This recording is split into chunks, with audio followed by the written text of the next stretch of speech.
সন্দেহজনক লোকৰ বসতিৰে ভৰি পৰিছে ৰাজ্য।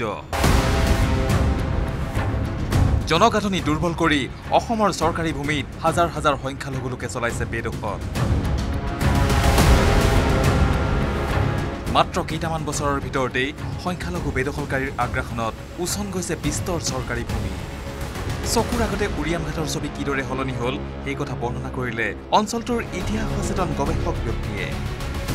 95 তেতিয়াতো বিদ্যাপুৰত 10 ঘৰ 15 ঘৰ মানুহ আছিলে। তাৰ পাছত আমি গ'লো 2010 চনত ফিল্ড ষ্টাডিৰ কাৰণে গ'লো। তেতিয়া পিঠাঘাটত 4-5 ঘৰ মানুহ মুছলমান মানে মিয়া মানুহ আছিলে। বেছিকে মানুহ আহিলে গৰু খুটি উচ্ছেদ কৰা সময়ত বেছিকে মানুহ আহিছে। ইফালে চকুৰ আগতে নেঘেৰিবিল মিচিং গাঁও কিদৰে বেদখলকাৰীৰ হাতলৈ গ'ল সামাজিক মাধ্যম যোগে এক পোষ্ট দি বিধায়ক মৃণাল শইকীয়াইও দৃষ্টিগোচৰ কৰোৱালে মুখ্যমন্ত্ৰীক। উৰিয়ামঘাটৰ দৰে বিলাচীপাৰাটো অতি কম সময়ৰ ভিতৰতে সংখ্যালঘু সম্প্ৰদায়ৰ লোকে চলাই আহিছিল বেদখল। বিলাচীপাৰাৰ সন্তোষপুৰ আৰু চৰুৱাবাখৰাত কিদৰে কেইটামান বছৰৰ ভিতৰতে পথ পৰিৱৰ্তন হ'ল এই কথা ব্যক্ত কৰিলে অঞ্চলটোৰ জ্যেষ্ঠ নাগৰিকে। সন্তোষপুৰ চৰুৱাবাখৰা আমি তখন হাইস্কুলত পঢ়োঁ 7 বা 6 8 তেনেকুৱাভাৱে আছিলোঁ। তাৰপৰা নিজ চকুৰে দেখিছিলোঁ আমাৰ আদিবাসীও কিছুমান আছিল ইয়াত।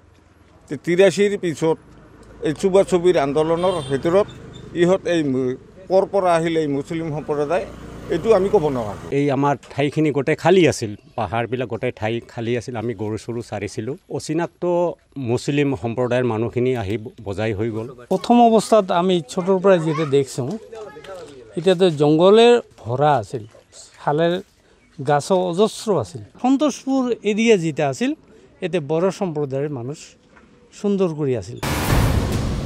পিছে কিদৰে আৰু ক'ৰ পৰা হ'ল এই বেদখল? উৰিয়ামঘাটত বেদখল চলোৱা এই ব্যক্তিজনৰ ভাষ্য শুনক। ঘৰ লাহৰীঘাটত, বহুতো লাহৰীঘাটত, কিন্তু খেতি কৰিবলৈকে উৰিয়ামঘাটত বেদখল চলাই আহিছে এইজন সংখ্যালঘু সম্প্ৰদায়ৰ ব্যক্তিয়ে। ক'ত গ'ল আপোনাৰ? মৰিগাঁও জিলাত। কিমান দিন হ'ল ইয়াত অহা? ইয়াত অহাটো 20 সাল হৈ গৈছে। ভূত ক'ত আছে আপোনাৰ? এই মৰিগাঁও। কি কৰে ইয়াত? খেতি কৰে ল'ৰাই। বাকী বাহিৰৰ মানুহ কিমান আছে? আছেতো বহুত আছে। ভোটৰ সময়ত কি কৰে? যাই কিনে তাত ভোট দিওঁ। আমাৰ ঘৰো আছে তাত।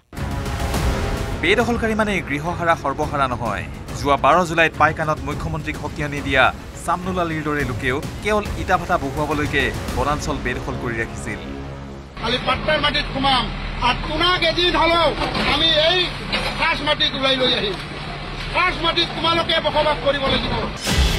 লখিমপুৰতো এনে মডেল চলাই ৰাজ্যৰ বিভিন্ন প্ৰান্তৰ পৰা সংখ্যালঘু লোক গৈ বেদখল চলাই আহিছিল বুলি মুখ্যমন্ত্ৰীয়েও সদৰি কৰিছিল। একাংশ সংখ্যালঘুৱে পৰিকল্পিতভাৱে ৰাজ্যত আগ্ৰাসন চলাই এইদৰে জনগাঁথনি দুৰ্বল কৰাৰ ষড়যন্ত্ৰ কোনোপধ্যে হ'বলৈ নিদিয়ে বুলি হুংকাৰ দিছে জাতীয় সংগঠনৰ নেতা শৃংখল চলিহাই। উচ্ছেদ হ'ব লাগিব আৰু উচ্ছেদৰ ক্ষেত্ৰত কোনো ধৰণৰ কম্প্ৰমাইজ কৰা নহ'ব। কোনোবাই আমাৰ মাটি বাংলাদেশে দখল কৰি থাকিব আৰু চৰকাৰে চাই থাকিলেও নহ'ব। চৰকাৰে উচ্ছেদ নকৰিলে চৰকাৰৰ বিৰুদ্ধে প্ৰতিবাদ হ'ব। কিন্তু বাংলাদেশে আমাৰ মাটি দখল কৰিব নোৱাৰিব, এইটো স্পষ্ট কথা। Bureau' report, news 18 Assam north east.